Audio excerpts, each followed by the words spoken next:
Hi friends, this is Fiona coming to you from week 4 of self-isolation. Of course this is also Holy Week and it's such an honor to get to be with you even in this slightly unexpected way. To remember today, Good Friday, and to look forward to Easter together. I'm going to read from Mark's Gospel for us. It's Mark chapter 15 and I'm starting from verse 22.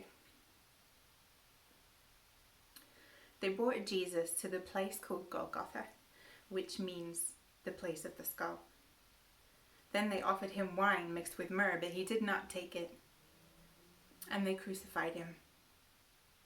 Dividing up his clothes, they cast lots to see what each would get.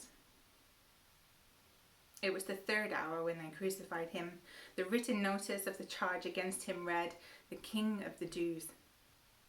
They crucified 2 robbers with him, one on his right and one on his left. Those who passed by hurled insults at him, shaking their heads and saying, "So, you who are going to destroy the temple and build it in 3 days, come down from the cross and save yourself." In the same way, the chief priests and the teachers of the law mocked him among themselves. "He saved others," they said, "but he can't save himself. Let this Christ, this King of Israel, come down now from the cross that we may see and believe." Those crucified with him also heaped insults on him. At the 6th hour, darkness came over the whole land until the 9th hour. And at the 9th hour, Jesus cried out in a loud voice, "Eloi, Eloi, lama sabachthani," which means, my God, why have you forsaken me?" When some of those standing near heard this, they said, "Listen, he's calling Elijah."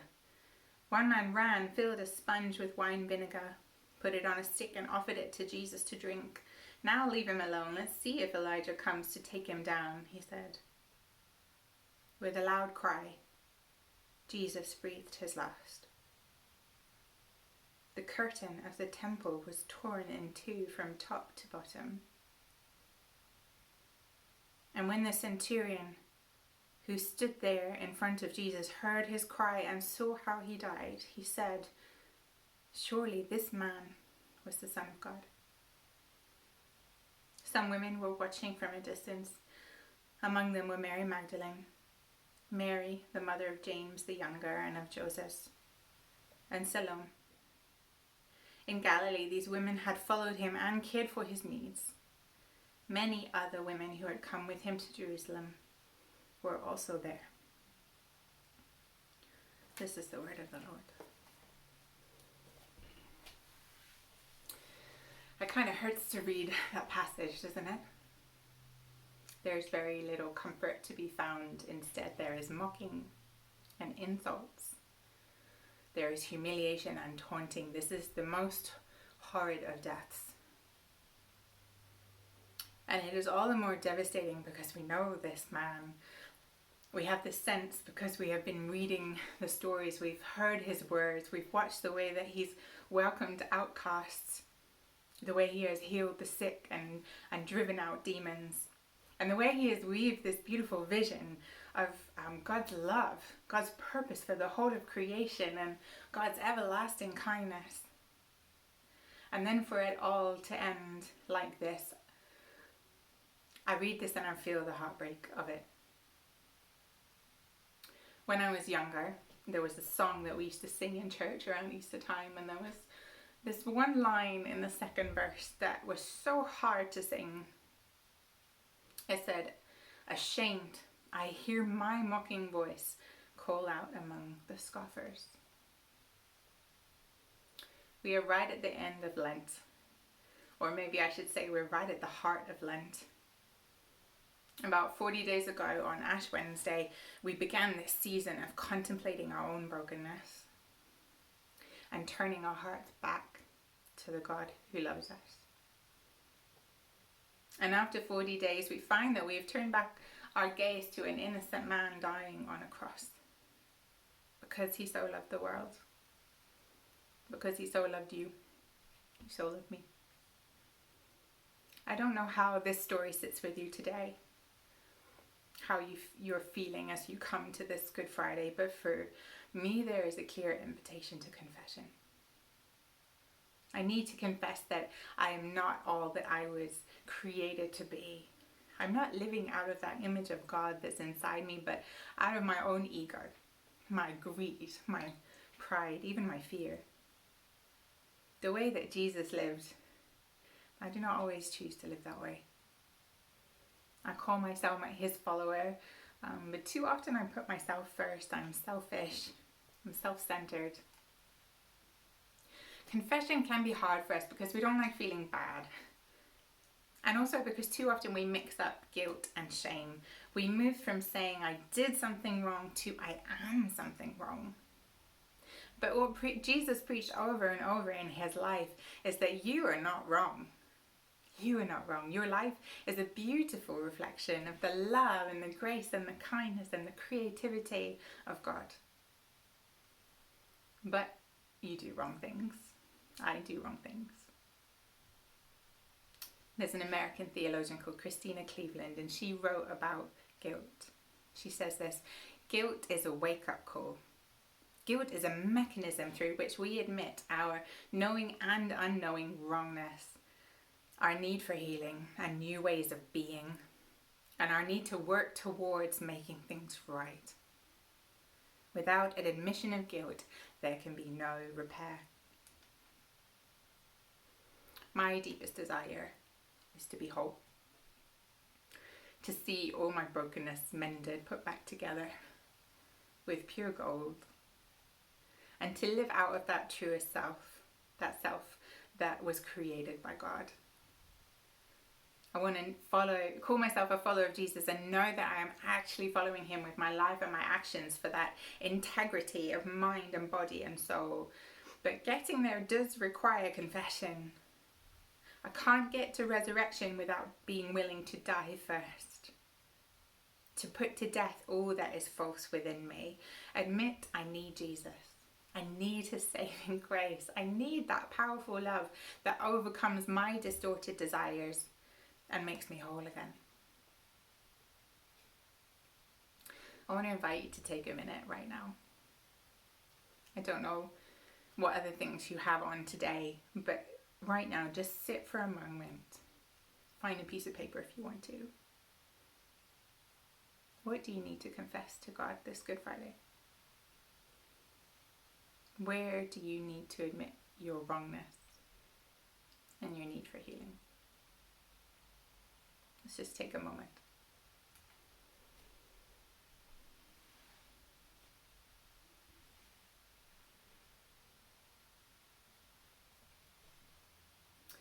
As I read this passage over and over the past few days, I was struck by the women.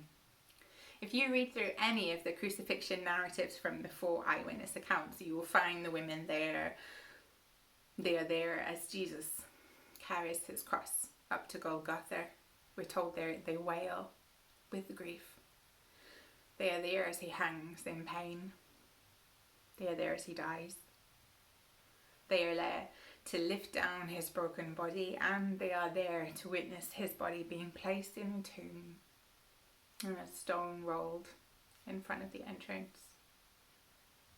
The women are steadfast in their devotion, despite the horror of it, like the shattering of every hope and dream, the violence of what they have to witness. They stay through it all. They are present to the pain, to the suffering, and to the injustice of it. And I sense an invitation for us here too. As a society and even as a church, we are not good about being present to people's pain. We're traditionally the culture with the stiff upper lip. We can struggle to know what to do or say when friends or family are in pain or experience loss.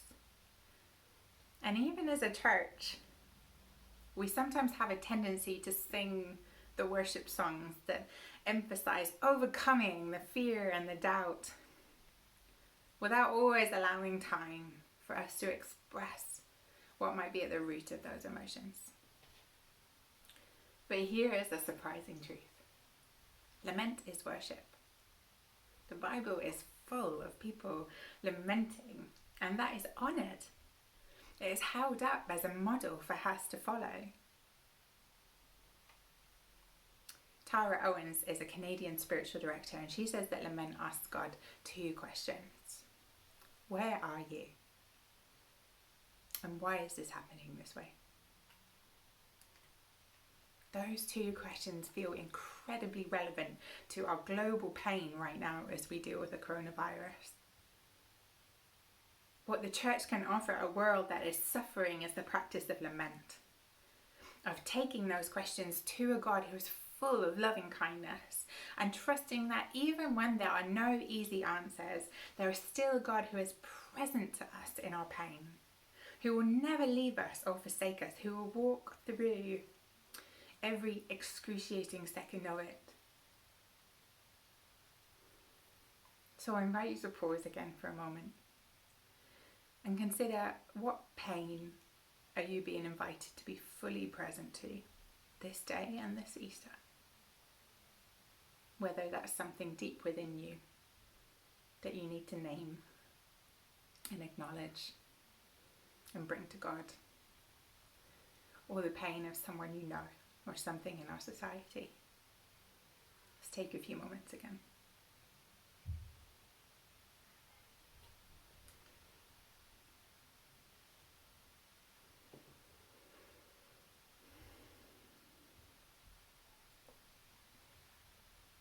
There's a 3rd invitation I sense in this passage for us today, and that's the invitation to hope. I think it was hard to find hope that first Friday. All hope must have seemed destroyed. There was just shock and grief. Throughout the gospel accounts of Jesus' death, he's reported as having said 7 things during the crucifixion, but Mark's version that we read just now only records 1. As Jesus nears his final breath, he cries out in a loud voice, my God, why have you forsaken me?"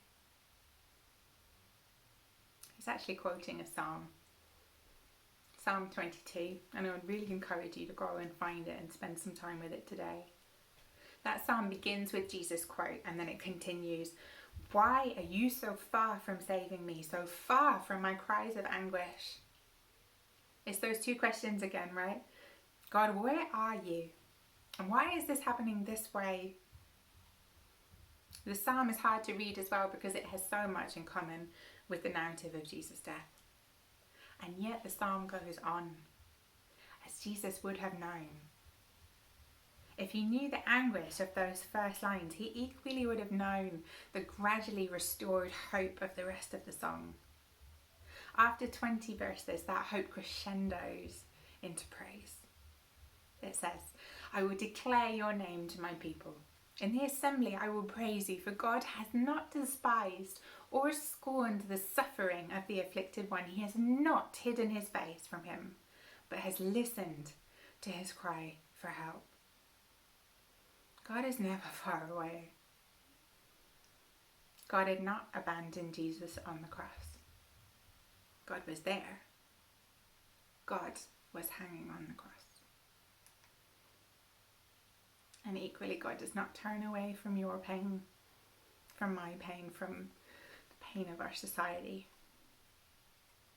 God does not turn away from the injustice in our world, doesn't turn away from the sickness, the homelessness, the grief. Doesn't turn away from the systematic cycles of poverty and addiction. Doesn't turn away from the despair of mental health issues. Doesn't turn away from the brokenness of creation, from the equality that we find throughout humankind. Doesn't turn away from the heartbreak of death. God is not far off. God does not hide from you. God does not despise you. God experiences every heartache and pain with us. And by God's love and power, we find hope. And we find, amazingly, paradoxically, wonderfully, victory. I like to believe that Jesus knew full well what he was quoting. And that as deep as his sense of aloneness and pain was in that moment, he also knew the deep and eternal truth that he was loved, that he was not despised, that he was held, and that what he was about to overcome for all time was a hope worth trusting, a secure anchor. Easter's coming, and for now we will sit with the lament. We will sit with the questions. We will be present to that pain, but we will also hope. Friends, what do you hope for today? What does your heart cry out for? And will you let that cry be answered in the person of Jesus Christ? May I pray? Loving and eternal God, in the cross of Jesus, we see the guilt of our sin and the depth of your love. In humble hope and trust, we place at his feet all that we have and all that we are through Jesus Christ our Lord.